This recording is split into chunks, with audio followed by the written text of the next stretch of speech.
जय हिंद दोस्तों। आपका स्वागत है आपके अपने चैनल SKRGS लर्निंग सेंटर में। मैं आपके लिए लाया हूँ 100+ क्वेश्चंस का वैदिक सभ्यता का वीडियो। इस वीडियो में प्रीवियस ईयर में आए हुए क्वेश्चंस या आगामी परीक्षाओं में आने वाले प्रश्न, वो सारे प्रश्न इसमें मैंने कंपाइल किए हैं। एक ही वीडियो में आपको 100+ क्वेश्चन मिलने वाले हैं जो एग्जाम दृष्टि से बहुत महत्वपूर्ण है। आप ये वीडियो कंप्लीट देखिएगा, आपको इससे फ़ायदा ज़रूर होने वाला है। तो चलिए वीडियो स्टार्ट करते हैं। तो हमारा पहला क्वेश्चन है, भारत में वैदिक सभ्यता नदी के किनारे विकसित हुई, तो कौन सी नदी थी जिसके किनारे वैदिक सभ्यता जो है वो विकसित हुई थी? कहाँ पर हुई थी? नर्मदा नदी के पास में, सरस्वती नदी के पास में, तापी नदी के पास में, गोदावरी नदी के पास में। तो ये कहाँ पर हुई? ये हुई, इसका सही ऑप्शन हो जाएगा सरस्वती। सरस्वती रिवर के किनारे ही वैदिक सभ्यता विकसित हुई थी। अगला क्वेश्चन करते हैं। अगला क्वेश्चन है, वेदांगों के संदर्भ में निम्नलिखित शब्दों में से कौन सा शब्द अनुष्ठान को दर्शाता है? यानी कि जो कौन सा शब्द है जो वेदांग है उसके संदर्भ में अनुष्ठान को दर्शाता है, तो कौन सा है? छंद है, कल्प है, व्याकरण है, शिक्षा है। तो इसका सही ऑप्शन होगा कल्प। ऑप्शन नंबर बी सही हो जाएगा। अगला क्वेश्चन करते हैं। वैदिक ऋचाओं के मुख्य संग्रह को कहा जाता है? तो जो वैदिक ऋचाएं हैं उसकी जो मुख्य संग्रह है उसे क्या कहते हैं? सूत्र कहते हैं, पद कहते हैं, संहिता कहते हैं, मुख कहते हैं। तो इसका सही ऑप्शन हो जाएगा संहिता। संहिता कहते हैं। ऑप्शन नंबर सी सही हो जाएगा। अगला क्वेश्चन करते हैं। एक व्यक्ति का वैदिक दृष्टिकोण और समाज से उसका संबंध के 4 उद्देश्यों से निर्धारित होता है, निम्न में से कौन सा इन उद्देश्यों में से नहीं है? यानी कह रहा है कि एक व्यक्ति जो है वो वैदिक दृष्टिकोण से और समाज से उसका संबंध जीवन के 4 उद्देश्यों से निर्धारित होता है। यानी कि जीवन के 4 उद्देश्य क्या होते हैं? धर्म, अर्थ, काम, मोक्ष। तो क्या होता है, हमारे पास अर्थ दे रखा है, मोक्ष दे रखा है, धर्म दे रखा है, काम नहीं दे रखा है, और इसमें कौन सा नहीं है? सिद्धि नहीं है। तो सिद्धि नहीं होगा। काम चौथा पिलर है इसका। धर्म, अर्थ, मोक्ष, काम। अगला क्वेश्चन करते हैं। वैदिक सभ्यता, एक क्वेश्चन कर रहे हैं हम लोग हैं। ये बहुत इंपॉर्टेंट क्वेश्चन है, इन्हें जरूर से अटेम्प्ट करिएगा। वीडियो में लास्ट तक बने रहिए, आपको गारंटी से फायदा होने वाला है। सारे क्वेश्चन आपके टिप पे हो जाएंगे। चलिए अगला क्वेश्चन है, अथर्ववेद खंडों का संग्रह है। तो जो अथर्ववेद है ये कितने खंडों का संग्रह है? 20 का, 10 का, 15 का, 5 का। तो इसका सही ऑप्शन हो जाएगा option number 20, option number A. अगला क्वेश्चन हमारे पास है, ऋत प्राकृतिक संतुलन स्थापित करने के कारण किस वैदिक देवता को ऋतस्य गोप कहा गया है? तो ऋतस्य गोप किसे कहते हैं? ऋतस्य गोप इंद्र हैं, वरुण हैं, सूर्य हैं, विष्णु जी हैं। तो बताइए इसका सही ऑप्शन कौन सा होगा? इसका सही ऑप्शन हो जाएगा वरुण। जो देवता वरुण हैं ये क्या करते हैं, इन्होंने प्रकृति संतुलन को बना रखा है, इनको देवता माना जाता है। तो ऑप्शन नंबर इसका बी सही हो जाएगा। अगला क्वेश्चन करते हैं, निम्नलिखित में से किस ग्रंथ को सतसहस्त्री संहिता के नाम से जाना जाता है? सप्तसाहित्री संहिता के नाम से जाना जाता है, कौन सा है?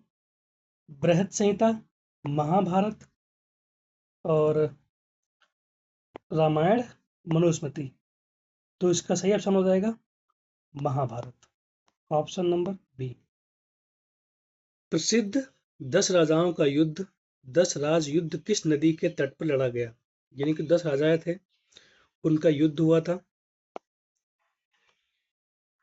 इसको बोलते हैं 10 राज युद्ध। ठीक है, 10 राज युद्ध के नाम से जाना गया युद्ध जो था, इसका आप जानते हैं, ये हमारा सबसे पुराना वेद जो है ऋग्वेद।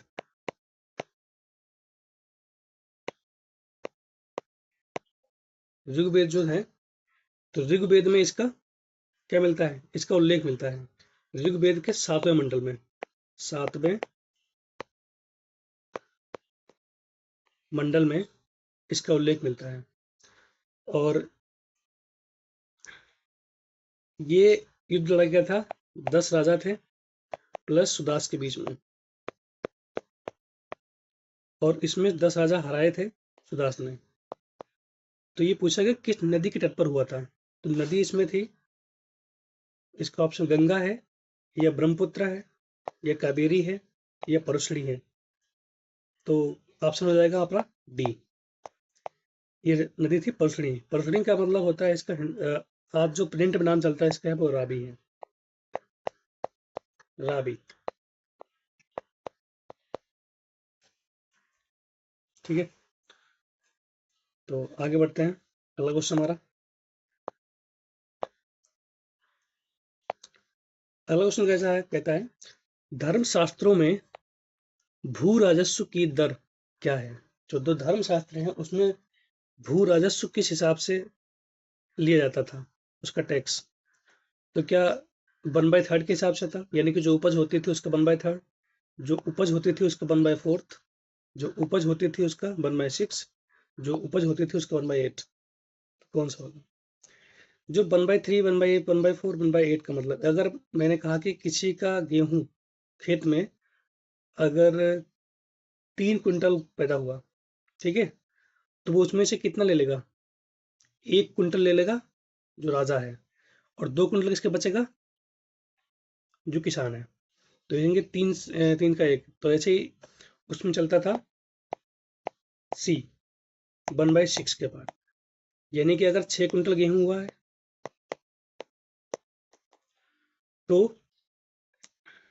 तो उसमें से 1 क्विंटल राजा लेगा, और 5 क्विंटल बचेगा किसान के पास में। ठीक, तो राजा और किसान के पास में इतना था बचेगा। तो सही ऑप्शन आएगा हमारा 1/6। आगे बढ़ते हैं, नया क्वेश्चन। नेक्स्ट क्वेश्चन हमारा कर रहा है वैदिक संस्कृति 15 तो टॉपिक है हमारा।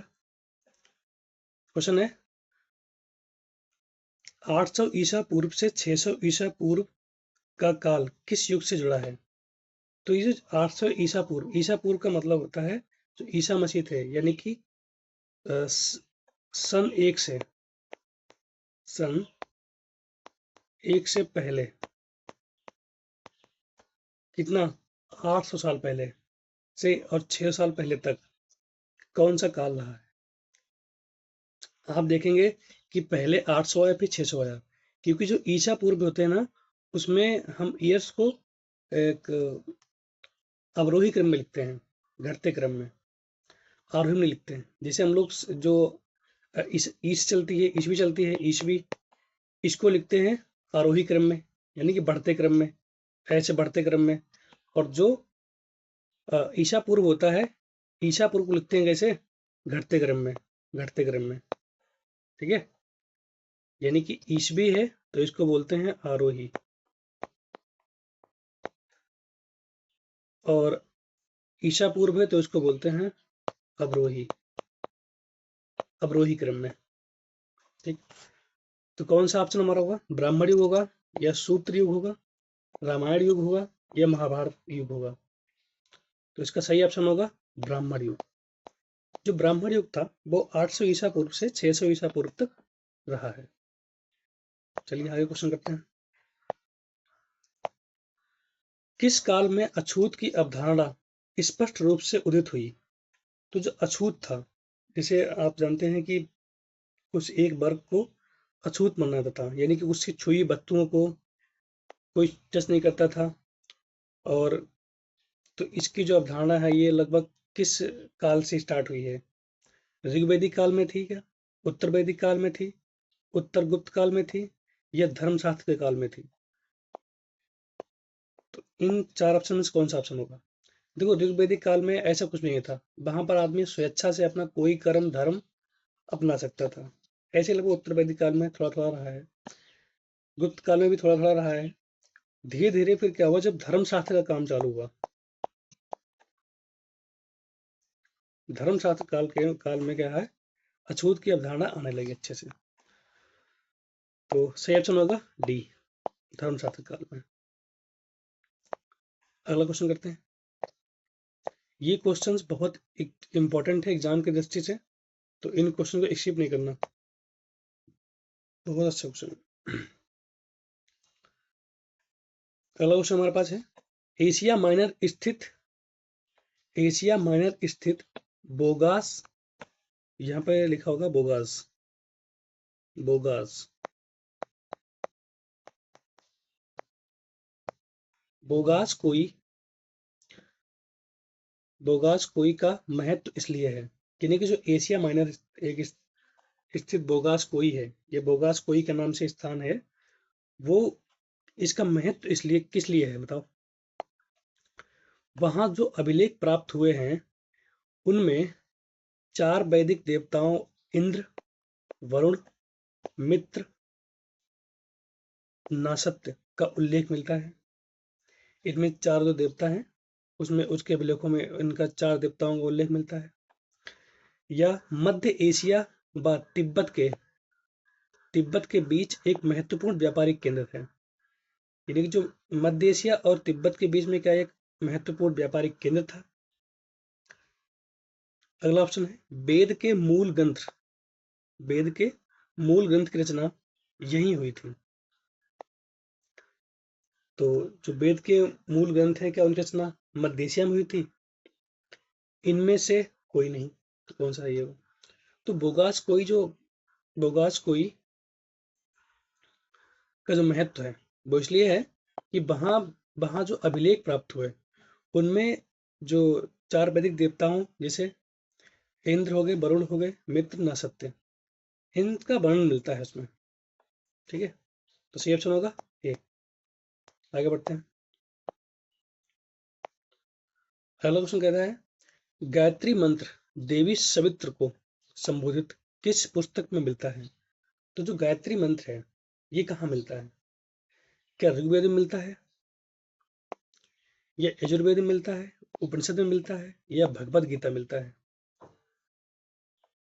तो ये जो है गायत्री मंत्र ये हमको मिलता है ऋग्वेद में।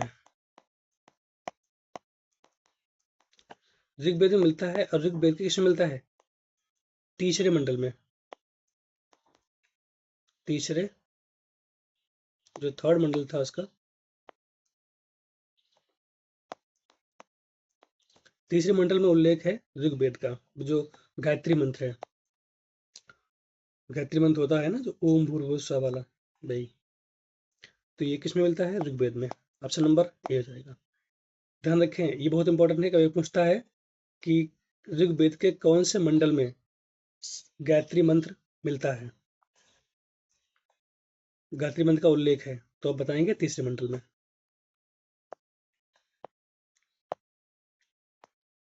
आगे देखते हैं, वैदिक संस्कृति, ये तो टॉपिक हमारा है। अगला अगला क्वेश्चन हमारा है, न्याय दर्शन को प्रसारित किया, तो जो न्याय दर्शन था इसको प्रसारित इसने किया था? चारवाक ने, गौतम ने, कपिल ने, जैमिनी ने? तो जो न्याय दर्शन है इसको प्रसारित किया था गौतम ऋषि ने। ऑप्शन हो जाएगा बी, गौतम ने। अगला क्वेश्चन हमारा है, कह रहे कि प्राचीन भारत में निष्क से जाने जाते थे। निष्क जो एक निष्क शब्द है इसके नाम से किसे जानते थे हम लोग? स्वर्णाभूषण, गायें, तांबे के सिक्के, चांदी के सिक्के। तो क्या स्वर्ण आभूषण थे, गाय थी, तांबे थे या चांदी के सिक्के थे? तो इनको जानते थे स्वर्ण आभूषण के नाम से। स्वर्ण आभूषण, स्वर्ण आभूषणों को निष्क बोलते थे, क्योंकि सिक्कों का प्रचलन इतने साक्ष्य मिले नहीं उसमें। आगे बढ़ते हैं। अगला क्वेश्चन हमारा है, योग दर्शन के प्रतिपादक हैं। तो जो योग दर्शन है इसके प्रतिपादक कौन है? पतंजलि जी हैं, गौतम जी, जैमिनी जी, शंकराचार्य जी। कौन है? तो क्या सही ऑप्शन होगा पतंजलि। पतंजलि जो थे, आप जानते हैं बाबा रामदेव जी पतंजलि का बहुत सा प्रचार करते हैं। तो पतंजलि उसका नाम इनने अपने प्रोडक्ट का रख लिया, बट पतंजलि एक महर्षि थे जिन्होंने योग को जो पुराना विलुप्त हो चुका था उसको फिर से इनोवेशन किया था, उसका बोलेंगे उसको फिर से लाए थे, उसको पुनर्जीवित किया योग को। अगला क्वेश्चन हमारा है, उपनिषद पुस्तक है। तो जो उपनिषद पुस्तक है ये किस पर बेस्ड है? धर्म पर है, योग पर है, विधि पर है, दर्शन पर है? तो उपनिषद पुस्तक है ये किस पर है? ये उपनिषद जब कोई पढ़ता है तो उसे क्या मिलता है? ऑप्शन नंबर डी हो जाएगा, दर्शन पर। ये दर्शन पर आधारित है। उपनिषद पुस्तक जो है ये दर्शन पर आधारित है। अगला क्वेश्चन हमारा है, आरंभिक वैदिक साहित्य में सर्वाधिक वर्णित नदी।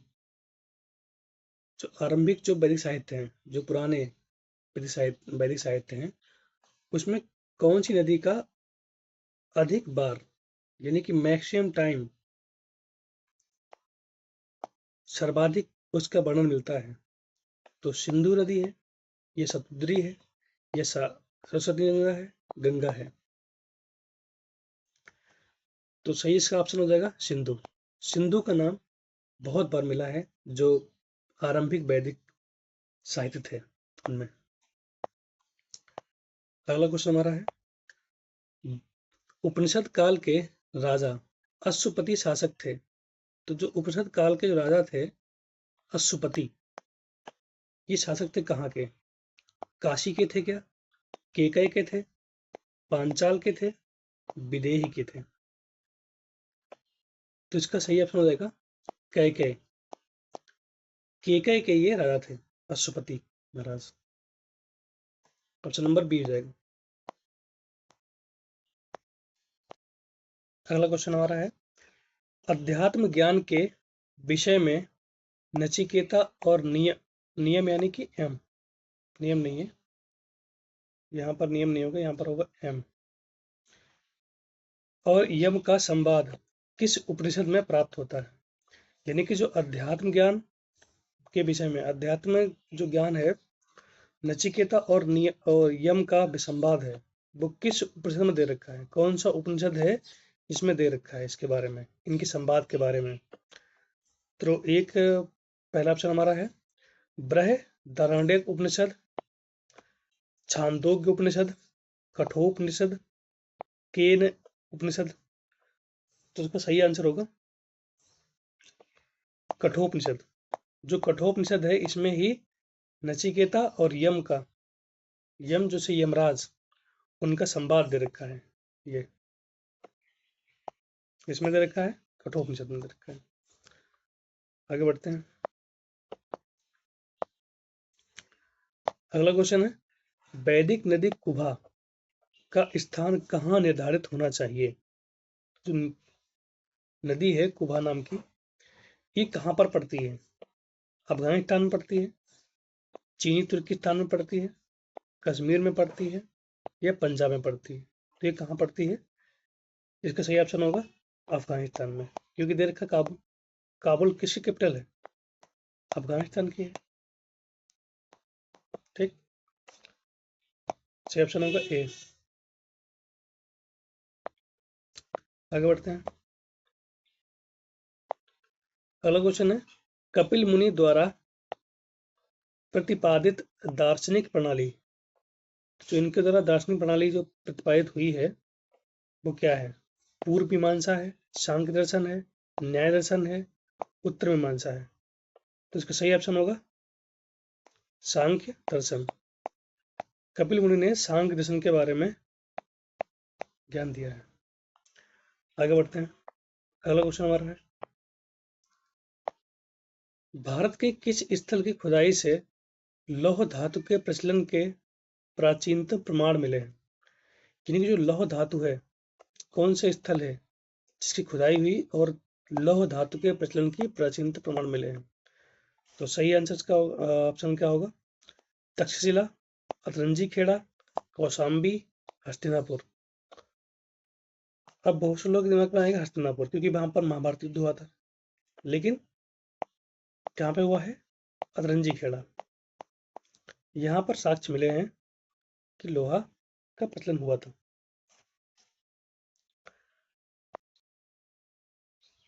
अगला क्वेश्चन हमारा है, निम्नलिखित में किसका संकलन ऋग्वेद पर आधारित है? जो ऑप्शन दे रखे हैं इनमें से कौन सा ऐसा ऑप्शन है जिसका संकलन यानी कि लिखावट या उसमें जो संकलित चीजें हैं वो किसके आधार पर हैं? जो ऋग्वेद के आधार पर हैं।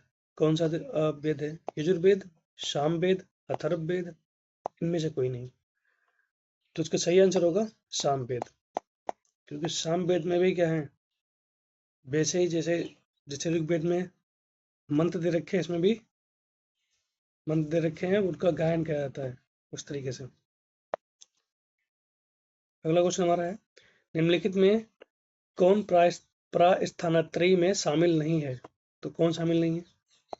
भागवत, भगवत गीता, ब्राह्मण सूत्र, उपनिषद, इनमें से कौन शामिल नहीं है जो प्रास्थानत्रयी में शामिल नहीं है? तो वो है भागवत। ऑप्शन नंबर ए हो जाएगा। आगे बढ़ते हैं। कर्म का सिद्धांत संबंधित है, किससे संबंधित है? न्याय से, मीमांसा से, वेदांत से, वैशेषिक से। तो कर्म का सिद्धांत संबंधित किससे है? एक जाएगा मीमांसा से। कर्म का सिद्धांत मीमांसा से संबंधित है। ऑप्शन नंबर बी हो जाएगा। आगे बढ़ते हैं। चरक संहिता नामक पुस्तक किस विषय से संबंधित है? अर्थशास्त्र, राजनीति, चिकित्सा, धर्म। तो अर्थशास्त्र नाम की पुस्तक जो है वो किस विषय से संबंधित है? कौन सा विषय है उसमें? उसका विषय है चिकित्सा। ऑप्शन नंबर सी से हो जाएगा। अगला क्वेश्चन हमारा है, यज्ञ संबंधी विधि विधानों का पता चलता है, यानी कि जो यज्ञ संबंधी विधि और विधान थे वो किसमें मिलते हैं? ऋग्वेद में मिलते हैं, सामवेद में मिलते हैं, ब्राह्मण ग्रंथों में मिलते हैं, या यजुर्वेद में मिलते हैं? तो बताइए कौन सा ऑप्शन होगा? इसका सही ऑप्शन होगा यजुर्वेद। यजुर्वेद में ही क्या है, विधि विधानों का संकलन मिलता है। ऋग्वेद में मंत्र दे रखे हैं, क्या दे रखे हैं? मंत्र। और सामवेद में दे रखा है उनका गायन। यजुर्वेद में दे रखा है विधि, यानी कि जो यज्ञ होते हैं उनकी विधि। अगला क्वेश्चन करते हैं। क्वेश्चन है, वैदिक युगीन सभ्यता, वैदिक युगीन सभा। तो सभा क्या है? गांव के व्यावसायिक लोगों की संस्था थी, राज दरबार होता था, मंत्री परिषद थी, राज्य के समस्त लोगों की राष्ट्रीय सभा थी। तो क्या थी ये? तो ये थी मंत्री परिषद। ऑप्शन नंबर सी सी होगा इसका। आगे बढ़ते हैं। अगला क्वेश्चन है, वैदिक युग के प्रचलित लोकप्रिय शासन प्रणाली थी। तो जो वैदिक युग में प्रचलित लोकप्रिय शासन प्रणाली थी, निरंकुश, प्रजातंत्र, गणतंत्र, वंशानुगत राजतंत्र। तो कौन सी थी? ये थी गणतंत्र। ऑप्शन नंबर सी हो जाएगा। आगे बढ़ते हैं। अगला क्वेश्चन कह रहा है, 24 है, सबसे प्राचीन वेद कौन सा है? तो जो सबसे प्राचीन वेद कौन सा बताओ? ऋग्वेद है, यजुर्वेद है, सामवेद है, अथर्ववेद है। सही ऑप्शन हो जाएगा ए, यानी कि ऋग्वेद। ऋग्वेद सबसे पुराना वेद है, उसके बाद आता है यजुर्वेद। ऐसे है, पहला ये, फिर सेकेंड यजुर्वेद आता है, दूसरा तीसरा सामवेद आता है, चौथा अथर्ववेद आता है। इस क्रम इनका है। आगे बढ़ते हैं। निम्नलिखित में से कौन भारतीय दर्शन की आरंभिक विचारधारा है? तो जो आरंभ में विचारधारा थी भारतीय दर्शन की, तो वो क्या थी? सांख्य थी, वैशेषिक थी, मीमांसा थी, योग थी। तो वो थी सांख्य। ऑप्शन नंबर ए सही हो जाएगा। आगे बढ़ते हैं। कह रहा है कि सांख्य सांख्य, योग, न्याय, वैशेषिक, मीमांसा एवं वेदांत, इन 6 भिन्न भारतीय दर्शनों की स्पष्ट रूप से अभिव्यक्ति हुई है। तो इस अभिव्यक्ति कहाँ पर हुई है? वैदिक युग में हुई है, गुप्त युग में हुई है, कुषाण युग में हुई है, मौर्य युग में हुई है। तो कहाँ पर हुई है? ये जो 6 भिन्न भारतीय दर्शन है, ये कहाँ मिलते हैं? वैदिक युग में पाए जाते हैं, वैदिक युग में। अगला क्वेश्चन करते हैं। निम्नलिखित में से वह दस्तकारी कौन सी है जो आर्यों द्वारा व्यवहार में नहीं लाई गई? जो आर्य थे उनके द्वारा उनके व्यवहार में नहीं आई थी। कौन सी थी? मृदभांड, आभूषण, बढ़ईगिरी, लोहार। इसका सही ऑप्शन होगा लोहार। उनके पास बढ़ईगिरी थी, आभूषण थे, मृदभांड थे, लेकिन लोहार नहीं था। ये पूछा गया हमसे। ऑप्शन नंबर डी सही हो जाएगा। अगला क्वेश्चन है, किस वेद में जादू, माया और वशीकरण का वर्णन है? तो किसमें है? ऋग्वेद में, यजुर्वेद में, सामवेद और अथर्ववेद में। तो जो वशीकरण, जादू, माया है, आपने पढ़ा भी होगा, यह है अथर्ववेद में, जो चौथा वेद है। ऋग्वेद में नहीं मिलता है क्योंकि ये यहाँ मंत्र दे रखे हैं। इसमें 10 मंडल है, 1028 सूक्त इसमें है। यजुर्वेद में क्या दे रखा है? इसमें इसमें यज्ञ विधि विधान दे रखे हैं।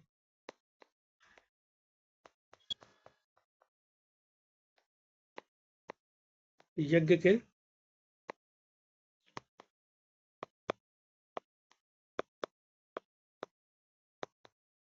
विधि विधान दे रखे हैं। सामवेद में दे रखा है गायन। इसे भारतीय संस्कृत का मतलब गायन का फादर बोलते हैं।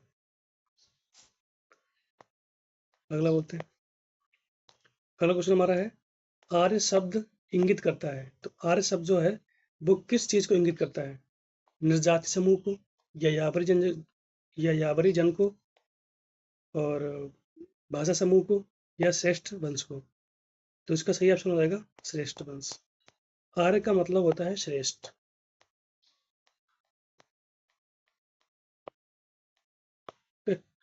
तो ऑप्शन नंबर डी सही है इसका। अगला क्वेश्चन हमारा है, ऋग्वेद में कितने मंडल हैं? तो 7 हैं, 8 हैं, 9 है, 10। बताया था अभी मैंने। कितने मंडल हैं? 10 मंडल हैं और 1028 सूक्त हैं।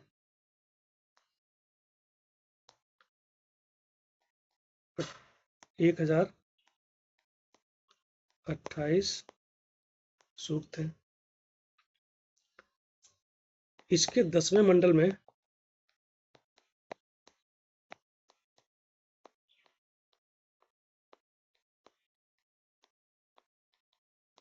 गौण व्यवस्था दे रखी है। इसके 9वें मंडल में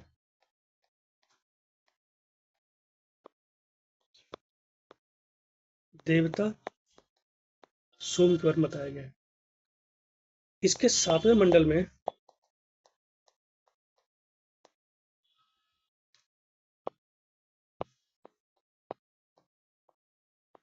दस राज्य युद्ध का वर्णन हुआ है, जिसमें सुदास की विजय हुई थी। सुदास विजय हुआ था। और इसके तीसरे मंडल में, इसके 3rd मंडल में क्या था? इसमें गायत्री मंत्र दे रखा है जो सवित्र को समर्पित है, सूर्य देवता। आर्य भारत में संभवतः आए। तो जो आर्य हैं ये भारत में आए, कहाँ से आए? यूरोप से आए थे, या पूर्वी एशिया से आए थे, या मध्य एशिया से आए थे, या अन्य क्षेत्रों से आए थे? तो इसका सही ऑप्शन हो जाएगा मध्य एशिया से। तो जो आर्य थे ये मध्य एशिया से आए थे। किससे आए थे? मध्य एशिया। ऑप्शन नंबर सी से हो जाएगा। अगला क्वेश्चन करते हैं। क्वेश्चन कह रहा है कौन सा वेद अंशतः गद्य रूप में रचित है? यानी कि कौन सा वेद है जो अंशतः यानी कि गद्य रूप में लिखा गया है? अंशतः मतलब वो थोड़ा सा।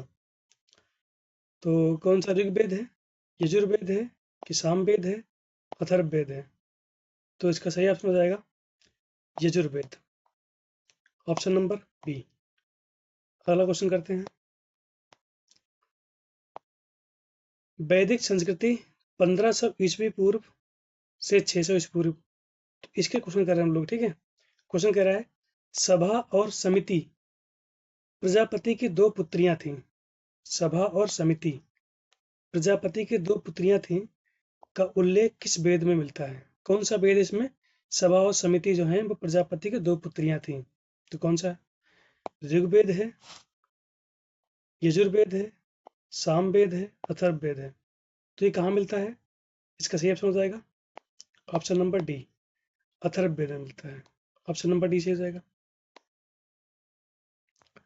अगला क्वेश्चन करते हैं। ऋग्वेद युग की प्राचीनतम संस्था कौन सी है? तो ऋग्वेद युग है, इसकी प्राचीनतम संस्था कौन सी है? सभा है, समिति है, विदत है, या परिषद है? तो इसकी सबसे प्राचीनतम संस्था जो है वो है विदत। ऑप्शन नंबर सी से हो जाएगा इसका। अगला क्वेश्चन करते हैं। ब्राह्मण ग्रंथों में सर्वाधिक प्राचीन कौन है? तो कौन सा प्राचीन है? ऐतरेय ब्राह्मण है, शतपथ ब्राह्मण है, गोपथ ब्राह्मण है, या पंचविश ब्राह्मण है? तो इसका सही ऑप्शन हो जाएगा Shatapatha Brahmana. Option number B से हो जाएगा। अगला क्वेश्चन करते हैं। कह रहा है गोत्र व्यवस्था गोत्र व्यवस्था प्रचलन में कब आई? तो बताओ कौन सी कब आई? ऋग्वैदिक काल में, उत्तर वैदिक काल में, महाकाव्य काल में, सूत्र काल में? तो इसका सही ऑप्शन हो जाएगा ऑप्शन नंबर बी, उत्तर वैदिक काल में गोत्र व्यवस्था आई थी।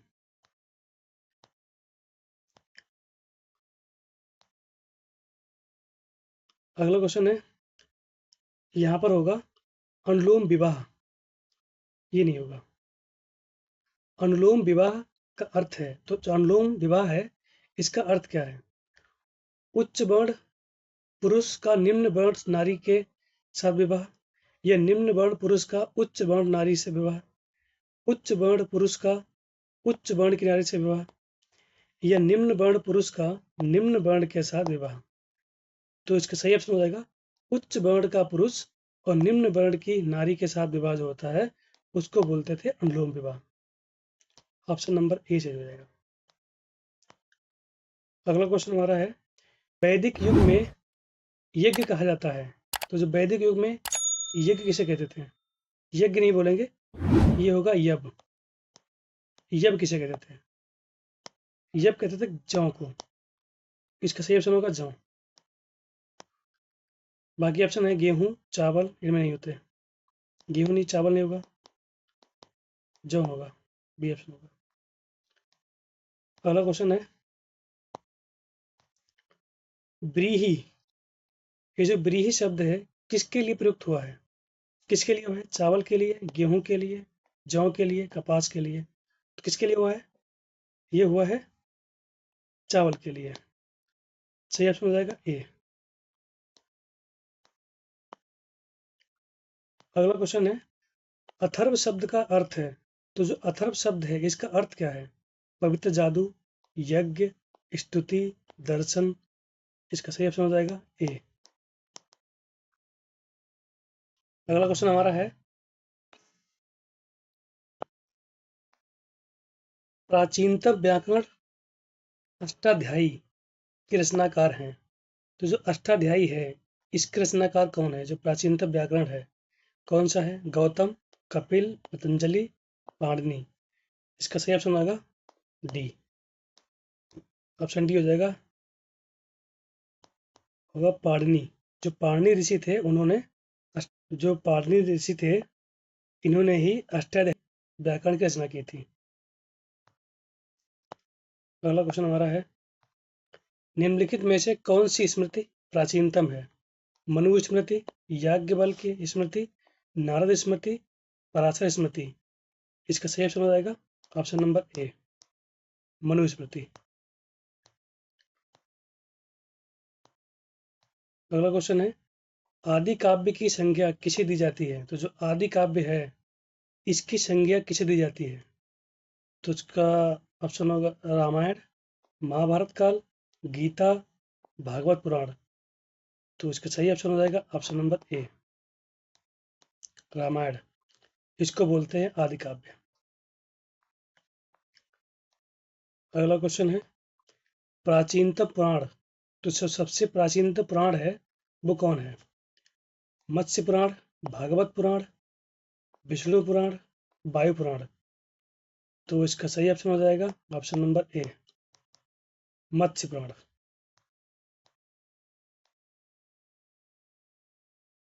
अगला क्वेश्चन है, ऋग्वेद में सबसे पवित्र नदी माना गया है, किसको माना गया है?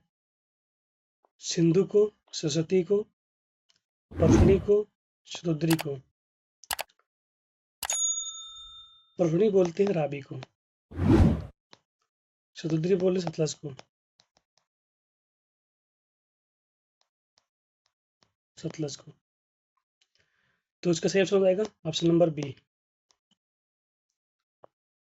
अगला क्वेश्चन बोलते हैं, वैदिक समाज की आधारभूत इकाई है। तो इसकी आधारभूत इकाई क्या थी? कुल, कुटुंब, ग्राम, विश, जन। इसका सही ऑप्शन हो जाएगा ए, कुल कुटुंब। अगला क्वेश्चन है, वैदिक काल के वैदिक काल के उस सबसे प्रधान देवता की पहचान करें जिसकी स्तुति में 250 सूक्त की रचना की गई है। तो वो देवता थे इंद्र, अग्नि, वरुण, सूर्य। सही ऑप्शन होगा ए, ऑप्शन नंबर ए।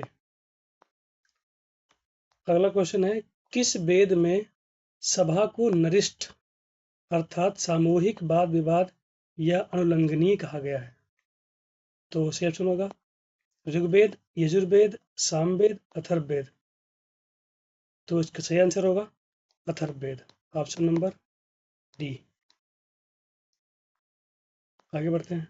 अगला क्वेश्चन कह रहा हमारा है, किस रचना में नारी को सुरा या पासा के साथ 3 प्रमुख बुराइयों में शामिल किया गया है? किसमें किया गया है? मैत्रायणी संहिता, छांदोग्य उपनिषद, शतपथ ब्राह्मण या जाबाल ब्राह्मण। तो इसका सही ऑप्शन होगा ऑप्शन नंबर ए, मैत्रायणी संहिता। मैत्रायणी संहिता में बोला गया। अगला क्वेश्चन है, उत्तर वैदिक काल में किस देवता को सर्वोच्च स्थान प्राप्त था? तो किसको था? प्रजापति को, इंद्र था, विष्णु या रुद्र। इसका सही ऑप्शन हो जाएगा प्रजापति, ऑप्शन नंबर ए। अगला क्वेश्चन हमारा है, संस्कारों की कुल संख्या कितनी है? तो संस्कार कितने होते हैं? 14, 15, 16, 18। इसका सही ऑप्शन हो जाएगा ऑप्शन नंबर सी, संस्कार 16 होते हैं, जन्म से लेकर मृत्यु तक। अगला क्वेश्चन है, ऋग्वेद में अघन्या वध योग्य नहीं है शब्द का प्रयोग किसने किया गया? तो किसके लिए किया गया था? ब्राह्मण के लिए, गाय के लिए, स्त्री के लिए, पुरोहित के लिए। तो इसका सही ऑप्शन हो जाएगा गाय के लिए, ऑप्शन नंबर बी। अगला क्वेश्चन हमारा है, प्राचीनतम विवाह संस्कार का वर्णन करने वाला विवाह सूक्त किसमें पाया जाता है? तो किसमें पाया जाता है? ऋग्वेद में, यजुर्वेद में, सामवेद में, गृहवेद में। तो इसका सही ऑप्शन हो जाएगा ऋग्वेद में, ऑप्शन नंबर ए। अगला क्वेश्चन है, ऋग्वेद में सूक्त हैं, ऋग्वेद में सूक्त कितने हैं? 1 है 17, 1020, 1028, 1128। तो ऋग्वेद में सूक्तों की संख्या है 1028 और इसमें 10 मंडल हैं। ठीक है, 10 मंडल है। अगला क्वेश्चन हमारा है, ऋग्वेद के 10वें मंडल में निम्नलिखित में से कौन सा स्रोत विवाह समारोह पर प्रकाश डालता है? तो कौन सा है? सूर्य सूक्त, पुरुष सूक्त, दान सूक्त या ऊर्ण सूक्त। तो 10वें मंडल में जो स्रोत है विवाह समारोह का, तो वो कौन सा है? सूर्य सूक्त, ऑप्शन नंबर ए से जाएगा। आर्य शब्द का शाब्दिक अर्थ है, तो जो आर्य शब्द है इसका शाब्दिक अर्थ क्या है? वीर योद्धा, श्रेष्ठ कुलीन, यज्ञकर्ता या पुरोहित या विद्वान। तो इसका सही ऑप्शन होगा श्रेष्ठ कुलीन। आर्य का मतलब होता है श्रेष्ठ।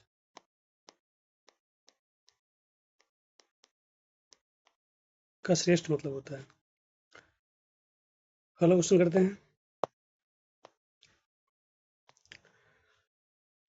प्रारंभिक आर्यों के बारे में निम्नलिखित कथनों में से कौन सा सही नहीं है? ये बोला है कि देखिए बहुत जरूरी है, बहुत ध्यान रखने वाली बात है कि जब आप क्वेश्चन पढ़ा करें तो क्वेश्चन बहुत ध्यान से पढ़ें, क्योंकि कई बार होता है कि आपने पढ़ा प्रारंभिक आर्यों के बारे में निम्नलिखित कथनों में से कौन सा सही, अब यहाँ लिखा नहीं है, तो नहीं बहुत ध्यान देना है।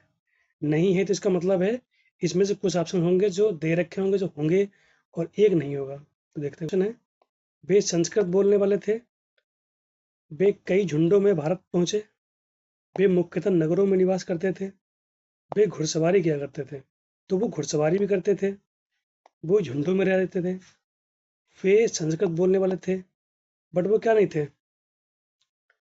वे मुख्यतः नगरों में निवास नहीं करते थे, यानी कि नगरों में निवास नहीं करते थे वो। तो सही ऑप्शन होगा सी।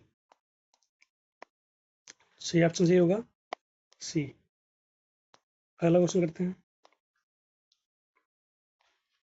इनमें से किस फसल का ज्ञान वैदिक काल के लोगों को नहीं था? तो जो वैदिक काल के लोग थे उनको कौन सी फसल का ज्ञान नहीं था? जौ का नहीं था, गेहूं का नहीं था, चावल का नहीं था, तंबाकू नहीं था। किसका नहीं था? तो इसका सही ऑप्शन होगा ऑप्शन नंबर डी, तंबाकू ज्ञान नहीं था उनको। तंबाकू का ज्ञान नहीं था। आगे बढ़ते हैं, अगला क्वेश्चन है, उत्तर वैदिक काल के वेद विरोधी और ब्राह्मण विरोधी, जो वेद विरोधी थे और ब्राह्मण विरोधी थे, धार्मिक अध्यापकों को किस नाम से जाना जाता था? थे यजमान, श्रमण, अथर्वण, श्रेष्ठिन। तो सही इसका ऑप्शन होगा श्रमण, उनको बोलते थे श्रमण, ऑप्शन नंबर बी से जाएगा। अगला क्वेश्चन हमारा है, वैदिक गणित का महत्वपूर्ण अंग है, तो वैदिक गणित का महत्वपूर्ण अंग कौन सा है? शतपथ ब्राह्मण, अथर्ववेद, शुल्ब सूत्र, छांदोग्य उपनिषद। तो ये किसका होगा? तो इसका सही ऑप्शन होगा शुल्ब सूत्र। अथर्ववेद में दे रखा था जादू टोना। ठीक, आगे बढ़ते हैं, अगला क्वेश्चन हमारा है, किस वेद में प्राचीन वैदिक युग की संस्कृत के बारे में सूचना दी गई है। यानी कि जो प्राचीन वैदिक युग है उसकी संस्कृति यानी कि उसके कल्चर के बारे में सूचना दी गई है। किसमें दी गई है? ऋग्वेद में, यजुर्वेद में, अथर्ववेद में, सामवेद में। तो जो ऋग्वेद है इसमें 1028 सूक्त हैं और 10 मंडल हैं। यजुर्वेद में यज्ञ के नियम दे रखे हैं। यज्ञ के नियम दे रखे हैं। अथर्ववेद में जादू, टोना, अंधविश्वास दे रखा है। और सामवेद में दे रखा है जो यज्ञ के समय गाए जाने वाले जो मंत्र हैं, तो ये गायन के संबंध में है। तो इसका सही ऑप्शन होगा ऑप्शन नंबर ए में ही वैदिक जो प्राचीन वैदिक के युग की संस्कृति है, कल्चर है, उसके बारे में दे रखा है। तो आगे बढ़ते हैं। अगला क्वेश्चन हमारा है वेदों की संख्या कितनी है? तो वेदों की संख्या कितनी है? वेद संख्या है 4। कौन कौन से हैं? ऋग्वेद, यजुर्वेद, सामवेद, अथर्ववेद। ये 4 वेद हैं इस तरीके से। आगे बढ़ते हैं। अगला क्वेश्चन है भारत के राज्य में प्रयुक्त होने वाले शब्द सत्यमेव जयते किस उपनिषद से लिया गया है? तो कौन सा उपनिषद है इसमें से सत्यमेव जयते शब्द जो शब्द हैं वो लिए गए हैं? कहाँ से लिए गए हैं? मुंडक उपनिषद से, कट उपनिषद से, ईश उपनिषद से या बृहदारण्यक उपनिषद से? तो हमारा सही ऑप्शन हो जाएगा ऑप्शन नंबर ए, मुंडक उपनिषद से सत्यमेव जयते लिया गया है। आगे बढ़ते हैं। अगला क्वेश्चन है ऋग्वैदिक आर्यों का मुख्य व्यवसाय था। तो जो ऋग्वैदिक आर्य थे उनका व्यवसाय क्या था? कृषि था, पशुपालन था, शिक्षा थी, व्यवसाय था। तो इनका मुख्य व्यवसाय था पशुपालन। Option number B. आगे बढ़ते हैं। भारतीय संगीत का आदि ग्रंथ कहा जाता है। तो भारतीय संगीत का जो आदि ग्रंथ है वो किसे कहते हैं? आदि ग्रंथ कहते हैं ऋग्वेद को, उपनिषद को, यजुर्वेद को, सामवेद को। तो हमारा सामवेद है। यही क्या है? संगीत का बारे में इसमें वर्णन मिलता है। संगीत का उदय इसी से हुआ था। प्रथम विधि निर्माता कौन है? तो जो प्रथम विधि निर्माता है जिनने विधि बनाई थी वो कौन है? मनु, चाणक्य, चंद्रगुप्त, सेल्यूकस। तो सही ऑप्शन होगा मनु। आपने देखा होगा इसकी बुक है मनुस्मृति।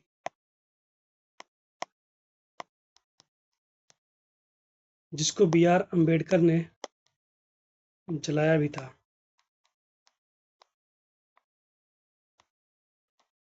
क्योंकि मनुस्मृति में ऐसा माना जाता है कि ये दलितों के खिलाफ है। आगे बढ़ते हैं। कृष्ण भक्ति का प्रथम और प्रधान ग्रंथ है। तो कृष्ण भक्ति का प्रथम और प्रधान ग्रंथ कौन सा है? महाभारत, श्रीमद् भागवत गीता, गीत गोविंद, इनमें से कोई नहीं। तो सही ऑप्शन होगा श्रीमद् भागवत गीता।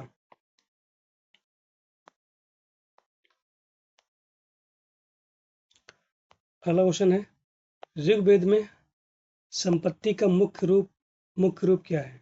तो ऋग्वेद में संपत्ति ही वो कौन सा था? कौन सा उसका मुख्य रूप था? गोधन। गोधन का मतलब होता है जिनके पास गाय हो, गाय अधिक हो। भूमि, जमीन। ए और बी दोनों में से कोई है, इनमें से कोई नहीं। तो सही ऑप्शन होगा गोधन। उस समय जिसके पास जितनी गाय थी वो उतना ही अमीर आदमी था। आगे बढ़ते हैं। अगला क्वेश्चन है ऋग्वेद के किस मंडल में शूद्र शूद्र का उल्लेख पहली बार मिलता है? 7वें में, 10वें मंडल में, 9वें मंडल में, 8वें मंडल में? तो ये मंडल है। मैंने बताया था कि जो ऋग्वेद है, ऋग्वेद में 10 मंडल है। ठीक, उसमें 7वां मंडल किसके लिए है? इसमें 10 राज युद्ध मिलता है। इसमें जो युद्ध हुआ था, इसमें सुदास की विजय हुई थी। इसका 10वां मंडल है। इसमें वर्ण व्यवस्था दे रखी है, वर्ण व्यवस्था दे रखी है। 9वें मंडल में देवता सोम को समर्पित है, देवता सोम को समर्पित है। 8वें मंडल के जो लिखी 8वें मंडल में जो लिखी गई ऋचाएं हैं उनको बोलते हैं खिल। ठीक, तो इसका सही ऑप्शन होगा जहां पर शूद्र मिलता है। शूद्र किसे मिलता है? 10वें मंडल मिलता है। ऑप्शन नंबर बी सही होगा। आगे बढ़ते हैं। पुराणों की संख्या कितनी है? जो पुराण हैं उनकी संख्या कितनी है? 18 है, 19 है, 20 है, 21 है? संख्या इनकी है 18। ऑप्शन नंबर ए सही हो जाएगा। आगे बढ़ते हैं। अगला क्वेश्चन दे रखा है, वैदिक धर्म का मुख्य लक्षण इनमें से किसी का उपासना है? मतलब किसकी उपासना है? तो जो वैदिक धर्म था उसका मुख्य लक्षण इनमें से किसकी उपासना थी? तो किसकी उपासना थी? प्रकृति की, पशुपति की, देवी माता की, त्रिमूर्ति की? तो थी इसमें प्रकृति की। ऑप्शन नंबर ए सही है। आगे बढ़ते हैं। अगला क्वेश्चन कह रहा है, किस देवता के लिए ऋग्वेद में पुरंदर पुरंदर का शब्द का प्रयोग हुआ है? जो पुरंदर शब्द था ये किसके लिए प्रयोग हुआ है? इंद्र के लिए, अग्नि के लिए, वरुण के लिए, सोम के लिए? तो किसके लिए प्रयोग होता है? ये हुआ था इंद्र के लिए। ऑप्शन नंबर ए से जाएगा। शुल्ब सूत्र किस विषय से संबंधित है? अभी क्वेश्चन किया था पहले मैंने। शुल्ब सूत्र किससे संबंधित है? ज्यामिति से, ज्योतिष से, गणित से, खगोल से? तो इसका सही ऑप्शन होगा ऑप्शन नंबर सी, गणित से हो जाएगा।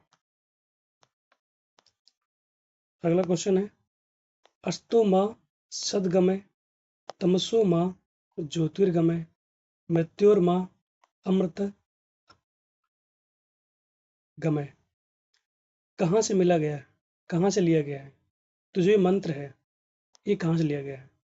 उपनिषद से, वेदांग से, महाकाव्य से, पुराण से? तो इसका सही ऑप्शन होगा उपनिषद से। ऑप्शन नंबर ए सही हो जाएगा।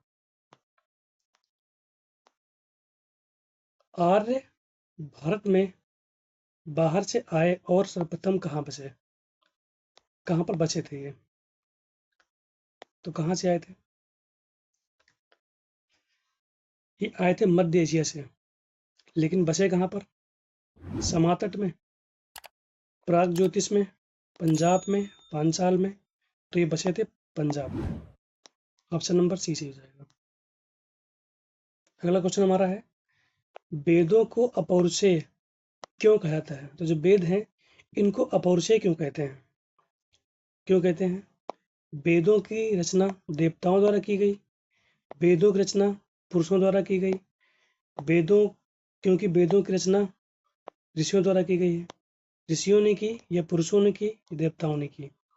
तो क्योंकि जो अपौरुषेय का मतलब होता है जिसको पुरुष ने ना किया हो, तो इसका सही ऑप्शन होगा ए, क्योंकि देवताओं ने इसको संकलित किया था, लिखा था। लेकिन क्या हुआ कि उस समय जब ऋग्वेद टाइम था तो इसको लोग चैंटिंग बोलते थे, यानी कि एक दूसरे से दूसरे को पहुंचानी बात है तो लिखते नहीं थे, बोल के समझाते थे, उसको सिखाते थे, वो सीखता था दूसरा पर्सन। जो हमारे गुरुकुल होते थे, तो वहाँ पर कोई लिखावट नहीं होती थी। आपको जो बताया जाएगा उसको लर्न करना पड़ेगा। ठीक है, रट्टा बोलते हैं इसे, याद करते थे वो लोग। उसके बाद क्या हुआ कि जब ऋषियों को लगा कि आगे के जो पुरुष आएंगे या व्यक्ति आएंगे, वो उतने ज्ञानी नहीं होंगे कि वो चीज़ों को याद रख पाएँ। तो फिर लिखावट चालू हो गई। फिर इनको महर्षि विश्वामित्र जी ने इनको लिखा भी था, जो वेद थे। तो आगे बढ़ते हैं, अगला क्वेश्चन। अगला क्वेश्चन आएगा, वैशेषिक दर्शन के प्रतिपादक हैं। तो जो वैशेषिक दर्शन है, इसके प्रतिपादक कौन है?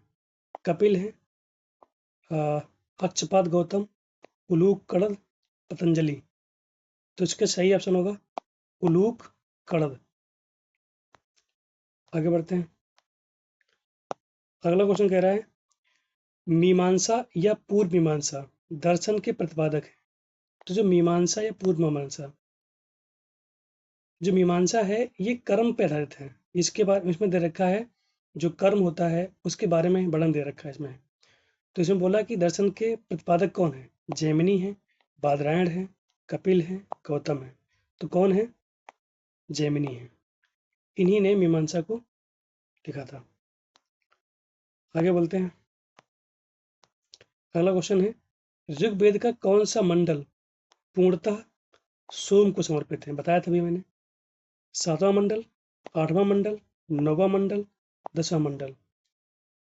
तो 7वां मंडल जो है ये किसके लिए है? ये 10 राज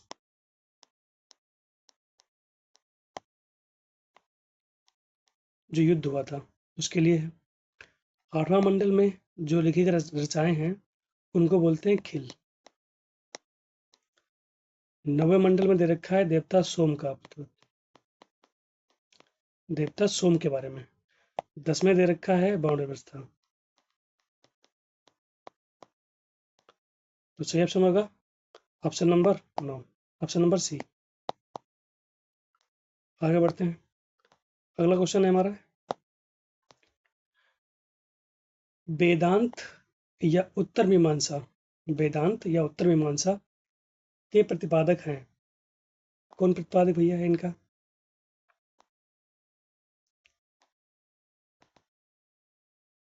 इनके प्रतिपादक हैं जैमिनी है, बादरायण है, बुद्ध है, महावीर है। ध्यान रखें, यहाँ पर जो वेदांत है या उत्तर मीमांसा है, उत्तर मीमांसा के दो दर्शन के प्रतिपादक हैं, वो है बादरायण। ध्यान रखें, इसमें कंफ्यूज नहीं होना है। अगला क्वेश्चन है, गायत्री मंत्र की रचना किसने की? तो जो गायत्री मंत्र है इसकी रचना किसने की थी? जिसने वेद लिखे थे उसने रचना भी की होगी। तो वशिष्ठ, विश्वामित्र, इंद्र, परीक्षित। तो वेद के लेखक कितने थे बताया था हमने अभी, विश्वामित्र ने लिखे थे वेद। उन्होंने क्या किया था? गायत्री मंत्र की रचना की थी। आगे बढ़ते हैं। अगला क्वेश्चन है, ऋग्वेद में निम्नलिखित किन नदियों का उल्लेख अफगानिस्तान के साथ आर्यों के संबंध का सूचक है? तो अफगानिस्तान जो है उसके साथ में आर्यों का संबंध क्या रहा है? किस नदी से पता लगता है? अस्किनी से, परसुनी से, कुभा क्रमु से, पिपासा से। अस्किनी को बोलते हैं चिनाब। क्या बोलते हैं? चिनाब। परसुनी को क्या बोलते हैं? राबी। बिपाशा को बोलते हैं ब्यास।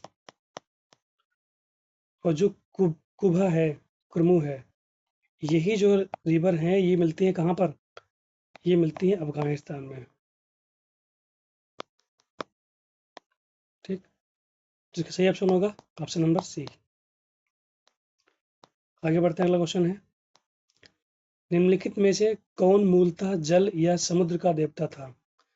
तो जल और देवता समुद्र का देवता कौन है? इंद्र है, नासत्य अश्विनी है, वरुण है, मित्र है, कौन है?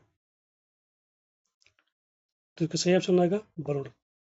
जो वरुण देवता है वो जल और समुद्र का देवता है। ऑप्शन नंबर सी।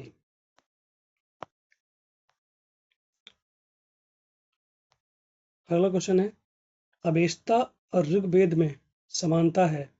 अवेस्ता किस क्षेत्र से संबंधित है? अवेस्ता संबंधित है भारत से, ईरान से, इजराइल से, मिस्र से।